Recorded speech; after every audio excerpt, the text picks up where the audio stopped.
Today we're going to install a 16-inch auxiliary pusher fan on the front of this 65 Pontiac. I'm going to use a Hayden relay system switch interrupter, number 3647. It's good for an auxiliary fan that you're not using all the time. I'm sure it would be fine for, your main fan to pull, but I'm just going to do this auxiliary pusher fan with it. I usually use Ron Francis, but that's whenever I'm using multiple fans, like I said, just like the Le Mans system. So let's go ahead and put this together. You'll need a few tools.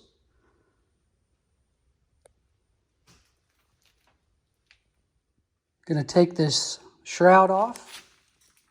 Sometimes I work in total filth.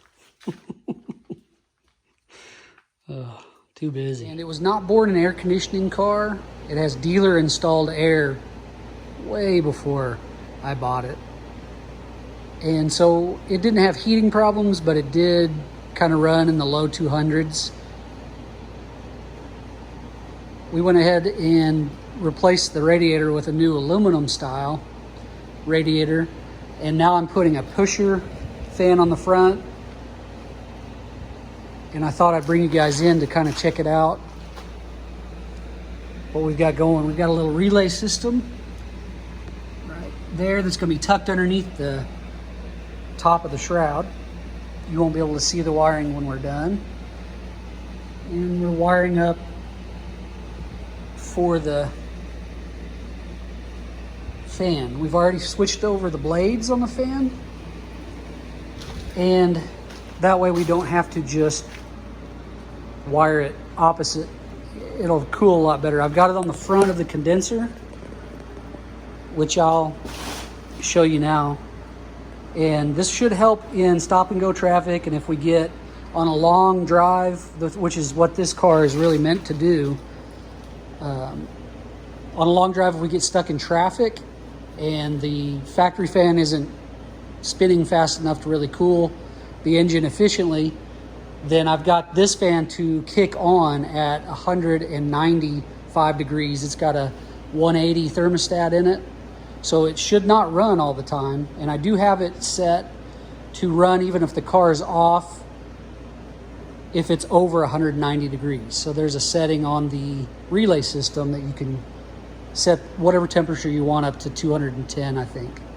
But let me get you underneath and you can see kind of the way it's mounted.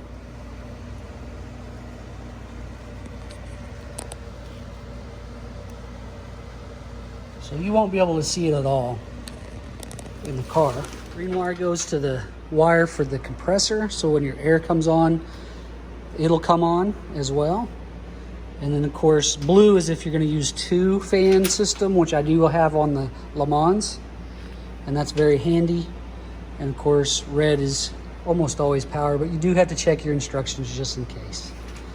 Anyway, thought it'd be a fun little video to put together to kind of show you how to hook it all up.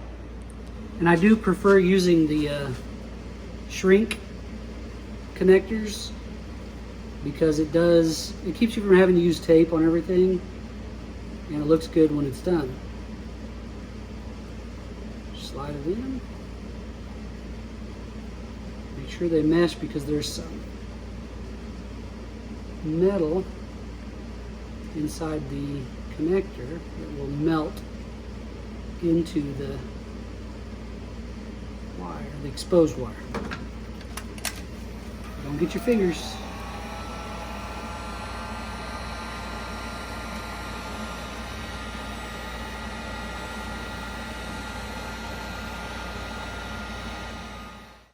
Okay, here it is all done.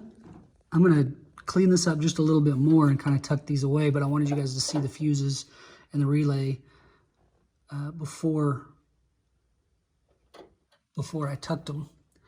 I hooked up the power wire. I want it to be able to work without the key on, so I hooked both of them up here. One to the relay, one to the fan. Obviously, some ground wires here, I really like the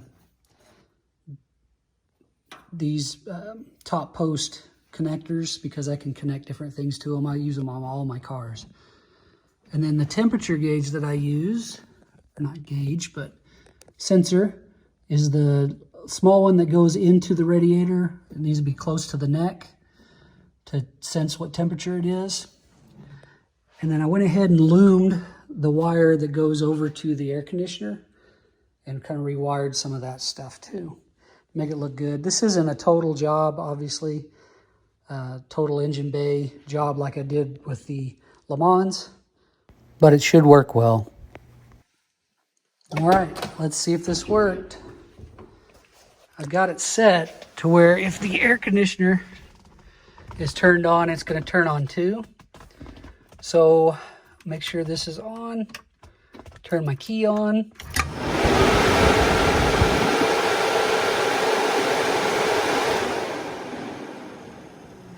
Well, that works. Now we're ready to go to the car shows. If you like this video, give us a like and subscribe.